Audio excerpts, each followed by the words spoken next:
Good morning. It is Tuesday, and it is 6:45, but it's actually brighter today. A little brighter. Oh, I have to get my medication from the pharmacy, so I will be going to the pharmacy today.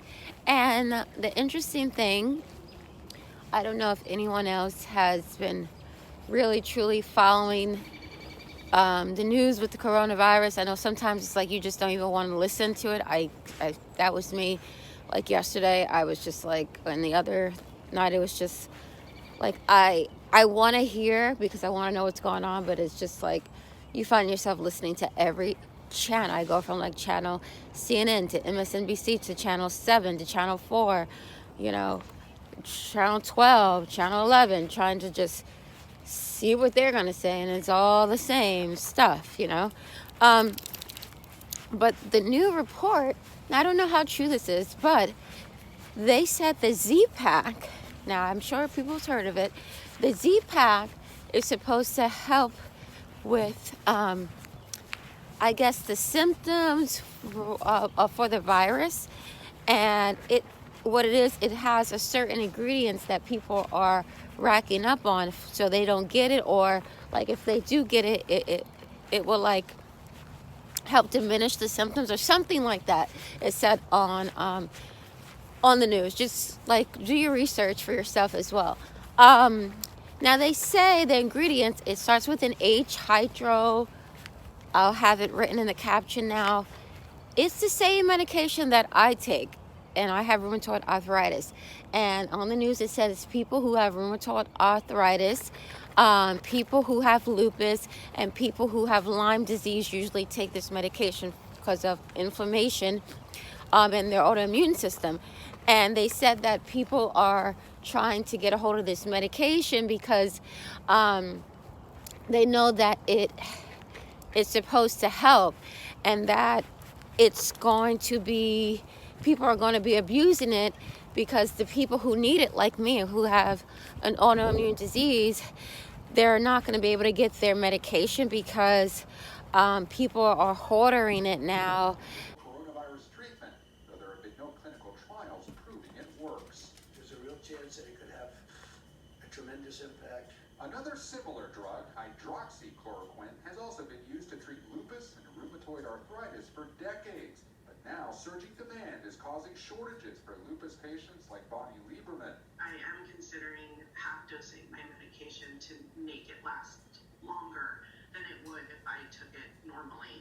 Pharmacist Roger Paginelli in New York is now rationing the drug. The demand has been absolutely beyond what we can imagine it has ever been for this drug. It all highlights the confusion and desperation some Americans feel over hopeful yet unproven medical treatments for COVID-19. So I just thought it was interesting that they said that, and I'm hoping that people don't hoard the medication, because even though I'm doing well on my diet and haven't had really any flare-ups, the people who really do need it definitely are the elderly and the ones that maybe they can't change their diet. Maybe they're just so used to doing things to how they do it, and they just don't want to change their diet right now. It's kind of hard to do it. I have the mentality just to focus and not, and focus and just do it. But I hope that's not the case, what they said on the news, because I thought, once I heard that, I was just like, that can't be the next disastrous thing that's going to happen, where they find that this medication works and they're not going to make enough supplies, enough pills for the coronavirus, for that, for those symptoms, to help ease it, or whatever it can do to help it. And they're going to limit the people also who need it, that have the autoimmune disease. So I just thought that was so interesting. Please Google it and research it yourself, just so you can have knowledge, because I might have added or omitted some important details. So make sure you look for your own self. That's the best thing I would suggest to do. And I just got the information from the news, and I need to take my own advice and Google it and actually read up on it. But I just thought of it this morning, and I figured I would share, and I spent almost over 7 minutes talking about it. Anyway, I am going to get my medication. It's ready, and I have to get a few items, nothing that's a necessity, just like bread, stuff like that, which is a necessity, I guess, but like 4 or 5 items, nothing serious. So I'm going to do that, and hopefully it's smooth. I can't go too early because it's senior day.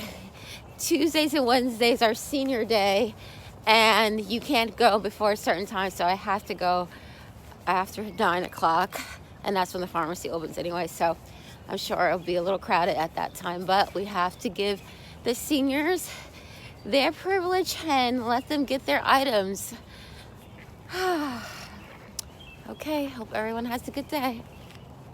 Guys, waiting for another briefing. It's 5:36.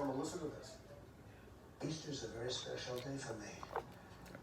And I see it sort of in that timeline that I'm thinking about. And I say, and most of them I watched on Sunday online. And it was terrific, by the way. But online is never going to be like being there. So I think Easter Sunday, and you'll have packed churches all over our country. I think it would be a beautiful time. Would be beautiful, but do you think, Dr. Nuzzo, it's too early, too soon to loosen these social distancing restrictions? I mean, the 2-week period was really to. What is wrong? What is wrong? Yes, people. The answer is yes. Oh my gosh, I don't understand what's going on. I do not understand what's going on, and I don't want to get into politics. It's really not my thing to be talking about, but people are dying. The virus is spreading in our area where I live. Like, the numbers are growing. Like, they are growing. It's not on hold here. We don't have enough masks. There's not enough gowns. There's no ventilators. Doctors are getting sick. They're overworked. And the tests, it's not enough tests for people to get tested, because every time they go to the ports that they have for the hospitals out here to get testing, they close literally within 15-20 minutes because it's so overcrowded with people, and there's not enough tests to give the people. And people are probably walking around with the virus right now, sick, because every time they go online, they can't even make it there to get a test or something. And how in the world can we open up in 15 days? That is insane. I don't know what's going on. I don't know what's going on like this. I just don't understand this. I don't understand this. I will not be going to church for Easter if we are open. Absolutely not. I will watch it from home. I will say a prayer for anyone that does go there, because that would not be the smartest idea, whether you believe in God and whoever you believe in. I don't think that's the smartest thing to do. We are still in a bad situation, and this man is just, we're not trying to die. We're trying to get better. We're trying to help people. We're social distancing. I mean, for God's sake. Like, this is insane. This is really insane.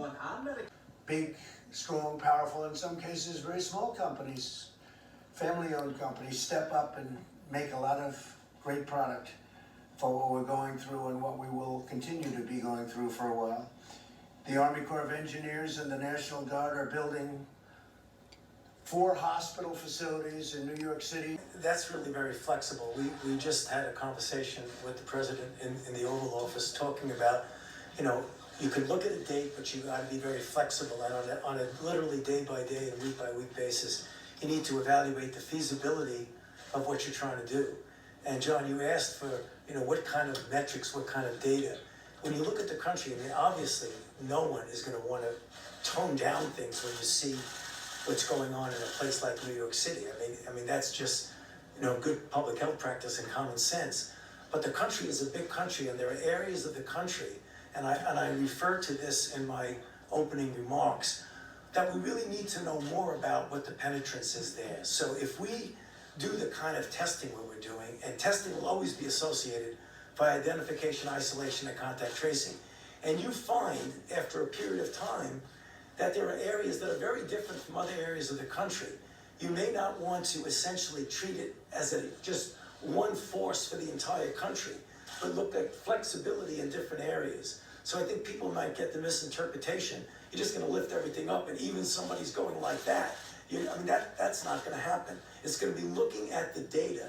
And what we don't have right now, that we really do need, is we need to know what's going on in those areas of the country where there isn't an obvious outbreak. Is there something underneath the surface that says, wait a minute, you better be careful and really clamp down? Or what looks there that you don't really have to be as harsh as you are in other areas. So it's looking at information that up to this point, John, we never had. So it's a flexible situation. New York, because symptoms or not symptoms seems to be a bigger thing My than were you in New York City? Were you in New York City? And if you were in the last few days, you should quarantine yourself. Again, that is now the recommendation. We heard it just now from the White House, but it seems like it'd be a very difficult thing to